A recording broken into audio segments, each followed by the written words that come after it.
Hello, আসসালামু আলাইকুম। সবাই কেমন আছেন? আমি তো আলহামদুলিল্লাহ আপনাদের দোয়ায় অনেক ভালো আছি। প্রতিদিনের মতো আজকের ভিডিওটাও আপনাদের কাছে নিয়ে চলে আসলাম এবং কিছু কথা আছে যেটা আপনাদের সাথে না বললেই নয়। কারণ আপনাদের এন্টারটেনমেন্ট করার দায়িত্ব আমাদের আছে এবং কিছু ইনফরমেশন দেওয়ারও থাকে। সেটা যদি ডেইলি না দেয়া হয় তাহলে আপনারা অনেক সময় হয়তো আমাদের ভুল বুঝতে পারেন বা দেখা যাবে মানে হয়তো আমাকে ভুলে যাবেন মূল বিষয় যেটা। তাহলে ঠিক আছে, লেটস গো অন ভিডিওর মূল পর্বে চলে যাই। তো আপনারা তো জানেন পরকীয়া রানী, ডাইনি সাগিনুর ও মেকআপ ভুতুড়ি এই তিনটা বোন। কালকে এদেরকে নিয়ে কথা বলেছিলাম, আপনারা খুব মজা পেয়েছেন। অনেক আপু অনেক মজার কমেন্টস করেছেন। তো যাই হোক, কমেন্টস এখন পড়তে পারছি না, আমার একটা দিন সময় লাগবে, যেহেতু ঈদকে সামনে রেখে আমি এই বিষয়টা এত মনোযোগ সহকারে এখন যে ভিডিওটা দেওয়ার কথা বলেছিলাম ডাইনি মাগিনুরের পদ্মার চরের ইউটিউবারদের চ্যানেল নিয়ে এবং যারা ইউটিউবিং করছে তাদের বিষয়ে কিছু কথা বলতাম এবং তাদেরকে আপনাদের সাথে চ্যানেলের নাম বলতাম না, বাট পরিচয় করিয়ে দিতাম। যাই হোক, গাছের শিকড়, তারপর লতা পাতা আর কি, যে একটা বিশাল বাহিনী তৈরি করেছে, সেই বিশাল বাহিনীর বিষয়টা আপনাদের তুলে ধরতাম আর কি। এনিওয়ে, আজকে একটা ভিডিও দেখলাম যেটা নাকি মাল্টি নোংরা শারমিনের ভাই, ওই যে থ্যালাসেমিয়া পটকা মাছ আর কি, সেই পটকা মাছের একটা ভিডিও দেখলাম। যদিও সে ভিডিওতে টাইটেল কি দিয়েছে জানেন, খুকি ভাবির জন্য কি নিলাম এবং খুকি ভাবি ফোন করে কি বলল, এরকম টাইটেল ছিল। বাট সম্পূর্ণ ভিডিওতে কিছুই নাই, কিছুই নাই বলতে কি, খুকি পারপাস কিছুই নাই। তবে কিছু ড্রেস দেখিয়েছে আর সে বলেছে এটা তার ওয়াইফের, ওটা তার ওয়াইফের, তার ওয়াইফকে নাকি সে গর্জিয়াস ড্রেস দেয়নি দেখে, এই জন্যই তার অনেক কমপ্লেইন ছিল। তো সেই জন্য সে এবার দিয়েছে। তো ভিডিওর শুরুটা আপনাদের সাথে একটু শেয়ার করি। হ্যালো ভিউয়ার্স, আসসালামু আলাইকুম। ওই যে হাগু খাইছো স্টাইলে, কপি করে আর কি, হাগু খাইছোকে। তো আজকের ভিডিওটা আমি আপনার ভাবি ভিডিওতে থাকছে, কিন্তু আমি ক্যামেরার পেছনে আছি। তো আপনাদের ভাবি আপনাদের সাথে কথা বলবে, কিন্তু পুরো ভিডিওতেই ভাবি কথা বলার কোনো সুযোগ পায় নাই, ভাবিকে সে চান্স দেয়নি কথা বলার। তারপর বলতেছে কি, আমি ক্যামেরার পিছনে আছি আপনার ভাবির সহধর্মিনী হিসাব, সে নাকি তার ওয়াইফের সহধর্মিনী। বুঝতে পারেন এবার যে শিক্ষাগত যোগ্যতার পর্যায়টা কোন জায়গায়। কে কার সহধর্মিনী সেটা বুঝলাম না আমি। এই পটকা মাছ যে ভিডিওটা করলো, সহধর্মিনী বলার তোর দরকার কি ছিল? তুই যেহেতু পড়াশোনা জানিসই না, তুই শুধু বললেই হইতো যে আমার বউ, আমার ওয়াইফ, আমার বাচ্চার মা আপনাদের সাথে ভিডিওতে শেয়ার করবে। আমি আপনার ভাবির সহধর্মিনী। 1 ঘন্টা আমি হাসছি, কি কাহিনীটা করলো সে, সহধর্মিনী নাকি। আর সারা ভিডিওতে সে ড্রেস দেখাইলো, তার বউকে কোনো কথা বলার সুযোগই দেয়নি। তো যাই হোক, আমাদের হাসার পাত্র হিসেবে যদি তারা তৈরি হয় সেটা কোনো বিষয় না, আমরা অবশ্যই হাসতে পছন্দ করি এবং হাসব। আর ওদিকে মেকআপ ভুতুড়ি বাবার বাড়িতে নির্লজ্জ বেহায়ার মতো উঠানে হেঁটে বেড়াচ্ছে, গরু বেঁধে রাখছে, গরু দেখতেছে। তারপর কিন্তু তার ভিতরে কত তার চেহারাটা যেমন, তার ওই যে দাঁতগুলো দেখেছেন না, যে একটা লন্ডন, একটা আমেরিকা, একটা কানাডা, এইরকম এই সিস্টেমে আর কি তার দাঁত। সে দাঁতটা বের করে করে হাসতেছে আর কথা বলতেছে, আর সে একটাই কথা বারবার, মানে তার বলতে চায়, মানে চাপা শুটকিকেও বলতেছে, বাট তার ক্যামেরায় তার খুকির আর কি মিজানের একটা ছেলে মেয়েকেও কিন্তু সে শ্যুট করে নাই। মানে তার মানে কি, তার ভিতরে কিন্তু অনেক হিংসা এবং জেলাস। সেই হিংসা এবং জেলাস থেকে কিন্তু আজকের ভিডিওটা সে তাদের কোনো মানে কাউকে না, মানে একটা বাচ্চার ছায়াও দেখা যায়নি। অনেক দূর থেকে তানহাকে দেখা যাচ্ছিল, বাট সেটা ইচ্ছাকৃতভাবে নেয়া না, যেমন পরকীয়া রানী করেছিল সেরকম করে না। তো এখন আজকে রাতে হয়তো গিয়ে উঠবে, বা ইতিমধ্যে হয়তো চলে গেছে ওই কি বলে ওকে, মাল্টি নোংরা যেটা।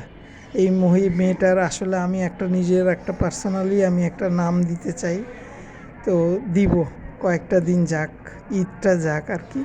মানে মাল্টি নোংরা অনেক লম্বা হয়ে যায় তো বলতে। এই মাল্টি নোংরা তো অনেক কেনাকাটা করে পদ্মার চরে গিয়ে উঠবে, তখন দলটা তো আরও ভারী হয়ে যাবে, তাই না? তারপর তো দেখা যাবে যে সে তারা মানে বুঝেনি তো, মানে মানসিক টর্চার যাকে দেয়ার তাকে তো ঠিক মতোই দিবে তাদের প্ল্যান। আচ্ছা ভিউয়ার্স, আপনাদের সাথে আমি একটা জিনিস শেয়ার করি। মানে আমি না একটা জিনিস চিন্তা করলাম, এই যে পরকীয়ার রানীর হাজব্যান্ড, তারপরে হচ্ছে বা হাগু খাইছো, তারপরে হচ্ছে গিয়ে মেকআপ ভুতুড়ি, আর হচ্ছে এই এরা এই কয়জন, আর এদের বাচ্চা কাচ্চা, মানে মোট কতজন হয়, দুইজন চারজন বাচ্চা এদের। আর মাল্টি নোংরা যদি যায়, বা মাল্টি নোংরার ফ্যামিলির ওর ভাবি যদি যায়, হলো গিয়ে ওই থ্যালাসেমিয়ার ভাবি যদি যায়, থ্যালাসেমিয়ার ভাবি তো না, থ্যালাসেমিয়ার ওয়াইফ আর কি।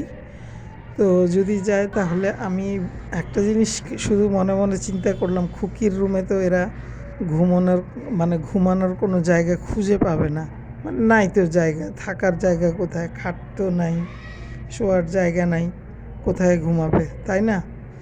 তো এরা ঘুমাবেটা কোথায়, আমি এটাই চিন্তা করতেছি। কারণ মানে একই উঠানে চাচা চাচি থাকে, ওনাদের রুমে তো থাকার কোনো প্রশ্নই নেই, কারণ ওনারা একটা রুমে থাকেন। আরেক চাচা আছে, ওনার রুমে ওনারা থাকে।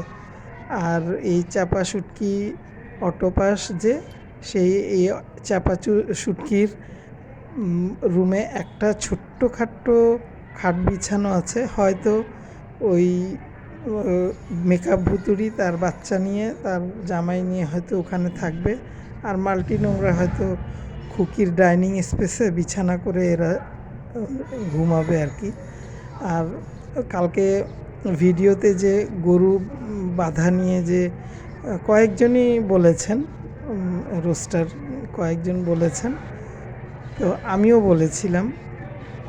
তো এটা নিয়ে সে মার সাথে অনেক রাগারাগি করেছে, মেয়ে নাকি মায়ের সাথে রাগারাগি করেছে যে কেন ওখানে রাখছো। মানে এত মানে এত লম্বা উঁচা নাক নিয়ে কথা বলিস যে, তোরা ইনস্ট্যান্ট 3 বোন মিলে মাকে একটা বিল্ডিং উঠায় দে, 3 রুমের একটা ফ্ল্যাট উঠায় দে, তোরা 3 বোন আসবি, বাচ্চা কাচ্চা, মেয়ের জামাই, ওই তানু মণ্ডলের জামাই, তারপরে তানু মণ্ডলের শ্বশুর শাশুড়ি, সবাই তো যায়, তাই না? ওরা তো গেলে 2 জন যায় না, ওরা গেলে ফুল ফ্যামিলি যায়। তো আমি চিন্তা করলাম যে এরা ঘুমাবেটা কোথায়, এদের ঘুমানোর জায়গাটা মূলত কোথায়। আমার মনে হইল কি, তারা ঘুমাবে হইল গিয়া ওই খুকির ডাইনিং টেবিলের সামনে যে স্পেসটা আছে, ডাইনিং টেবিল তো এই মুহূর্তে নাই, স্পেসটার মাঝখানে ঘুমাবে। তো এর মধ্যে পরকীয়ার রাজা কিন্তু মানে এসে হাজির, কারণ ওই রোস্টাররা ভালো মতো রোস্ট বানাচ্ছে তো, তো পরকীয়ার রাজাকে বাই ফোর্স আনা হয়েছে আর কি।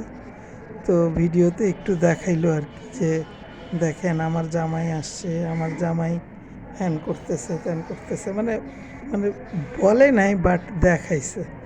কিন্তু পরকীয়ার রাজা যে রাগ ভাব বা অনিচ্ছা সত্ত্বে আসা, সেটা কিন্তু তার ফেস দেখেই বোঝা যাচ্ছে যে তাকে জোরপূর্বক আনা হয়েছে।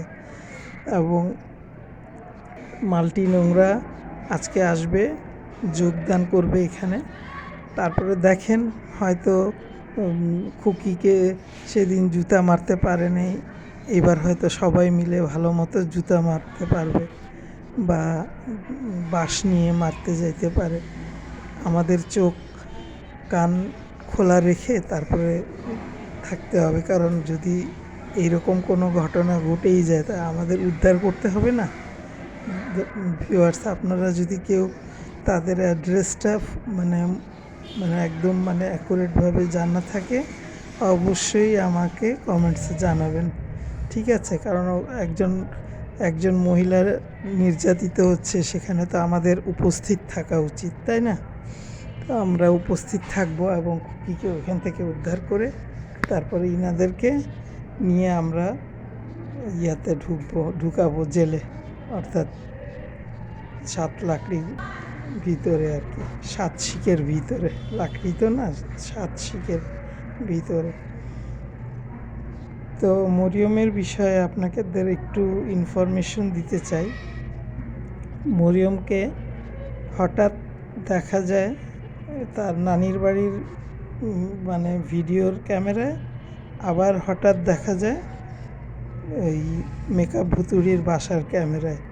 আমি বুঝলাম না, মরিয়ম আসলে পার্মানেন্টভাবে, ওর মা তো এখানে থাকতেছে, মরিয়মকে খুব সম্ভবত সে মেকআপ ভুতুড়ির বাসায় পাঠায় দেয়, অথবা মেকআপ ভুতুড়ির বাসায় রাতে থেকে আবার সকালে উঠে আসে, এরকমই কোনো ব্যাপার হবে, বা এটাই হবে ঘটনা। তো মরিয়মকে এরকম ঘোরাঘুরি করাইতে করাইতে এক সময় দেখা যাবে কি, সে মানে ওই যে আপনারা কয়েকদিন আগে যে দুর্ঘটনা ঘটলো, ওই দুর্ঘটনার শিকার হইতে পারে, এবং সেটা খুব সহজ শিকার হওয়াটা। আপনারা নিশ্চয়ই বুঝতে পারছেন যে কার দ্বারাতে হইতে পারে, কে করতে পারে এরকম ঘটনা। এবং ওরা না করলেও অন্য মানুষ আছে না, অন্য মানুষও তো করতে পারে, তাই না? কিন্তু হইতে পারার সম্ভাবনা 99%। আর এদিকে খুকি কিন্তু তার নিজস্ব ক্যামেরায় একবারও কিন্তু তার মাকে মানে অর্থাৎ তিশার মা, ডাইনি তিশার মা অর্থাৎ তার শাশুড়িকে কিন্তু একবারও দেখায় নাই।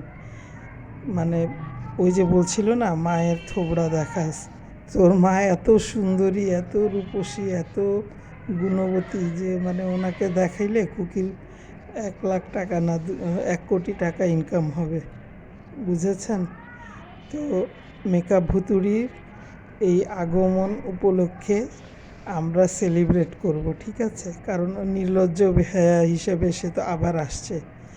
তোর যখন এখানে আসারই আছে, বাবা মার বাসায় আসবি, তোরা এখানে না আসলে তোদের পেটের ভাত হজম হয় না, কারণ তোরা যখন ক্লান্ত হয়ে যাস তখন দৌড়ায় যাস, মা এটা রান্না করো, মা এটা দিয়ে এটা খাবো, এটা রান্না করো। আসলে এত বয়স্ক মানুষকে কষ্ট দিতে তাদের লজ্জা লাগে না, তাদের হুকুম পালন করে ওই ডাইনি তিশার মা, কারণ তার বয়স হয়ে গেছে, সে আর কত এইগুলা পালন করবে। এখন যেহেতু সেও কিছু লাভবান হয় তাদের মাধ্যমে, সে যদি লাভবান না হইতো সে কি তাদেরকে এরকমভাবে করতো? কখনোই করতো না।